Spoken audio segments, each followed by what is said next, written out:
Hello everyone and welcome back to the Great Book of Grudges. My name is Nathan and today we're back with another faction speculation video for Total War Warhammer 3. Today's topic is the Grand Empire of Cathay itself. And before we begin, I just want to say, obviously we are not aware just yet if the actual Total War Warhammer 3 Grand campaign is actually going to include the whole world, or if Cathay will even become a playable faction, but given the fact that very few Order races do remain, it looks like it is possible that we'll see some other factions which were included in the fluff but never made into official army books, such as the Vampire Coast, turned into real factions. And another point that I want to make before the video properly begins is that most of the art, if not all of the art, is unofficial or fan art. There's not really a lot when it comes to Cathay itself. But without further ado, let's begin. We'll be dividing this video into various sections. First we'll look towards the human servants of Cathay, then the mechanical constructs and any beasts that may join them. Afterwards we'll look at legendary lords and then laws of magic. So let's look towards the humans.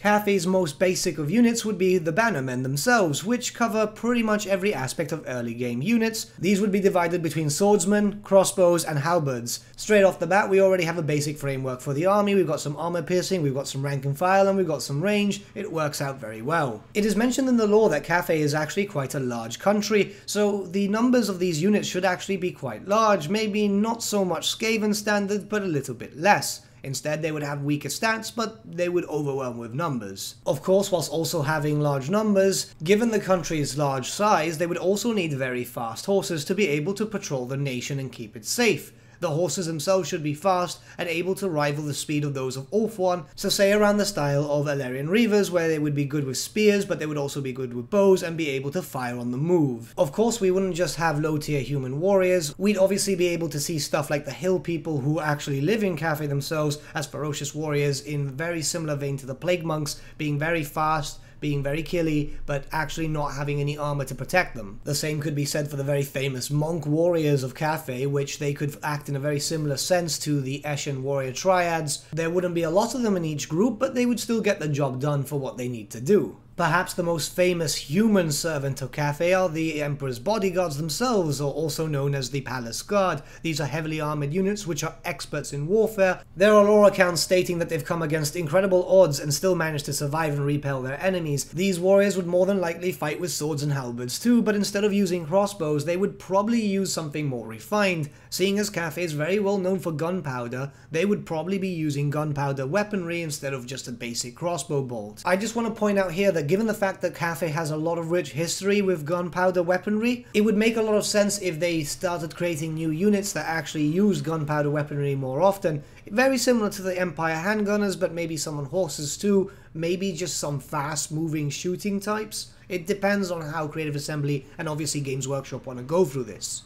But what really sets Cathay apart from its other human counterparts would be the fact that it's actually got different types of forces that aren't human joining alongside them. While they are known to sometimes hire ogre tribes to actually serve their purposes, a lot of other humans and many other races actually do this. However, there are other things that join their forces. First are the monkey warriors, to which most people, including myself, see them as quite highly intelligent beastmen, which is rather strange considering the primal nature of the beastmen themselves. However, this could be attributed to the fact that Cathayan magic is actually very Tzeentchian, but don't worry, we'll be covering that as soon as we get to the laws of magic. Cathay is actually very famous for its living statues, very similar to how the Tomb Kings actually have their armies, but rather than just big monstrosities, these statues are also in the shape of basic footmen too. In a sense, Cathay's armies could be limitless so long as they keep producing these construct warriors. They're very similar to how the real world China has their terracotta warriors, but obviously actually animated and acting like it were a living thing. First we have the terracotta temple dogs, which would vary in size depending on what would be needed of them.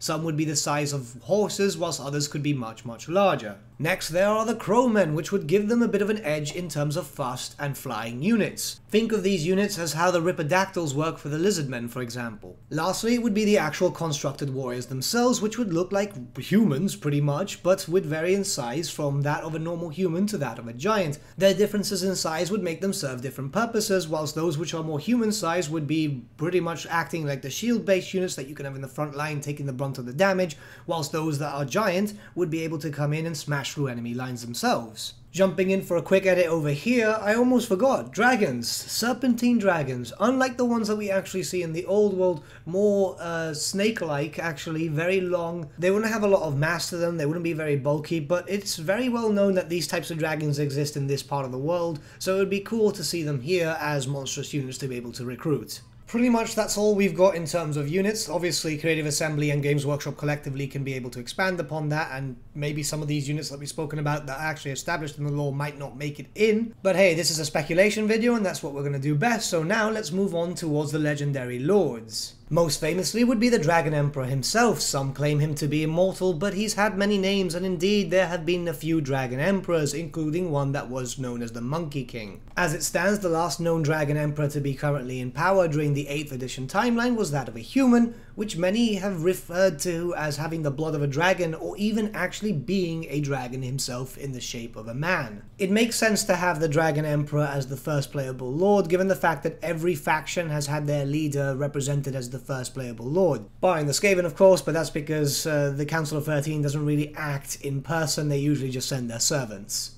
There are not many characters in the Cathay lore, especially during the 8th edition timeline, or pretty much throughout the whole timeline of Warhammer Fantasy Battles, so in terms of other legendary lords it would be very difficult to go through. However, there is a named character that is alive during this time period, more or less, and I'm going to butcher this name, but it's Lin Li Chun. I know I've said that really badly and I'm sorry to offended anyone with that.